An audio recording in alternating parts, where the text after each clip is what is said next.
So hello everyone, यहाँ पे हमारे पास जे एडवांस 2026 का पेपर नंबर 1 का क्वेश्चन नंबर 10 है।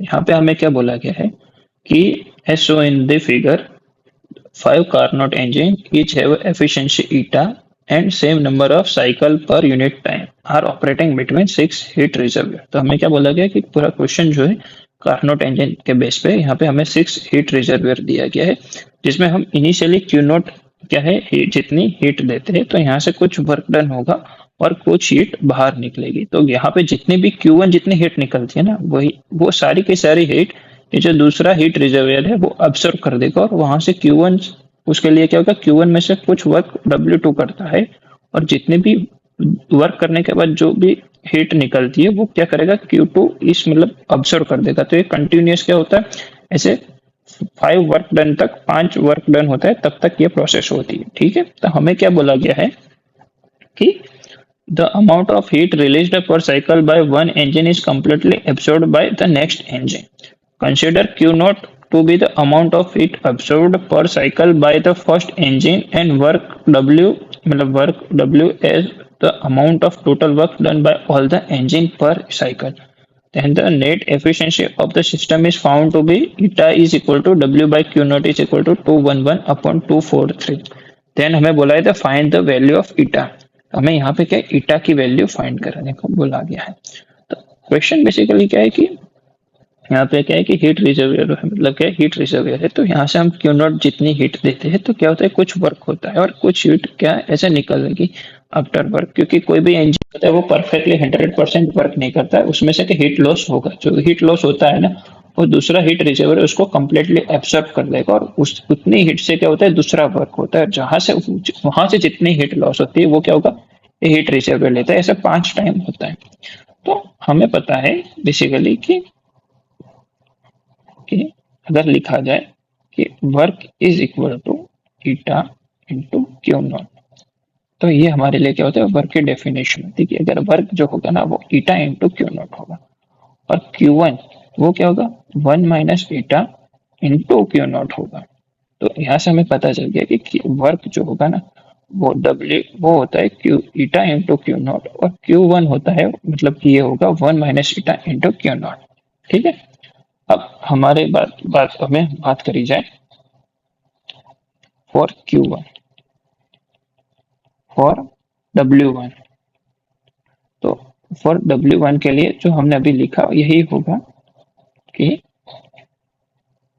क्यू नॉट हीट आती है, उसमें से Q1 के लिए जो होता है वो होता है 1 minus eta into Q not.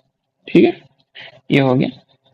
अब Q2 में क्या होता है फॉर W2, यहाँ पे हमारे पास Q1 हीट आई जिससे W1 वर्क हुआ, W2 वर्क हुआ, इसमें से जो हीट निकलेगी वो Q2 होगी, वो होगी 1 माइनस ईटा इंटू Q1। ठीक है, अब इसको हम और सिंप्लीफाई करें तो 1 minus eta square into Q not होगा। तो ऐसे करते करते करते करते जब हम आखिर में जब Q6 Q5 निकालेंगे वो क्या होगा 1 minus eta raise to power 5 into Q naught आता है। ठीक है, ये चीज हमें पता है कि ये होता है। चलो अब हमें क्या करना होगा, हमें बोला है ईटा नेट निकालना है, ये नेट ईटा निकालना है। तो हमें क्या करना होगा, क्यू ईटा नेट क्या होता है W अपॉन क्यू नॉट। ठीक है, अब वर्क कितना हुआ अगर देखा जाए ना वर्क, तो हमें पता है हमने कितना क्यू नॉट जितना हीट दिया था और आखिर में कितना Q5 जितना निकला।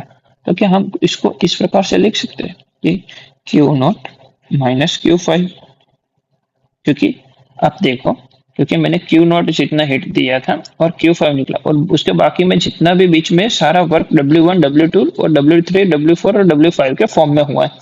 तो इस क्यू नॉट और Q5 के बीच में जितनी भी हीट है वो सारा जो हीट था वो वर्क करने में चला गया। तो नेटवर्क हमारा क्या होगा Q not minus Q5 upon Q not. ठीक है, तो यहाँ पे हमें क्या करना होगा, मैं क्या करता हूँ क्यू नॉट अब Q5 की वैल्यू पुट करते हैं जो हमने यहाँ से निकाली है। तो वो क्या होगा Q naught into 1 minus into eta raise to power 5 और यहाँ पे क्या होगा क्यू नॉट, यहाँ से क्यू नॉट कॉमनली निकाल के काट जाएगा तो वो बचेगा 1 minus 1 into 1 minus eta raise to power 5। अब हमें ईटा नेट की वैल्यू क्या है पता है, वो क्या है कि 211 अपन 243। अब हम क्या करते हैं, इसको सॉल्व करने की क्या करते हैं कोशिश करते हैं, क्या हमें मिलता है इसका आंसर।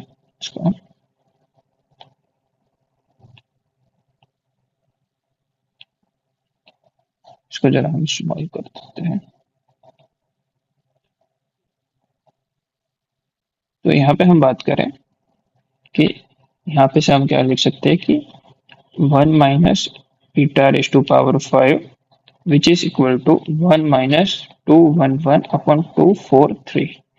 तो यहाँ पे से हम लिख सकते हैं 243 माइनस 211 अपॉन 243। तो यहाँ से हमें पता चल रहा है 243 माइनस 211 होता है 32, और यहाँ पे 243 which is equal to 1 minus eta raise to power 5। तो इसको हम सॉल्व करेंगे तो हमें पता चलेगा 1 माइनस ईटा, इसको हम लिखे तो ये होता है 32 upon 243 raise to power 1 upon 5। तो विच इज इक्वल टू होता है 2 अपॉन 3, क्योंकि 3 टू दी पावर 5 करोगे तो हमें मिलेगा 243, और 2 टू दी पावर 5 करोगे तो हमें मिलेगा 32। तो यहाँ से हम लिख सकते हैं कि ये 2/3 होगा। तो इस हिसाब से हम लिख सकते हैं 1 minus eta is equal to 2/3. That's why eta is equal to 1 minus 2/3। तो यहाँ which is equal to 1/3। तो हमारी जो eta की वैल्यू होगी वो होगी 1/3 which is our final answer। तो यहाँ पे हमारी जो eta की वैल्यू होगी वो होगी 1/3 which is our final answer। Thank you।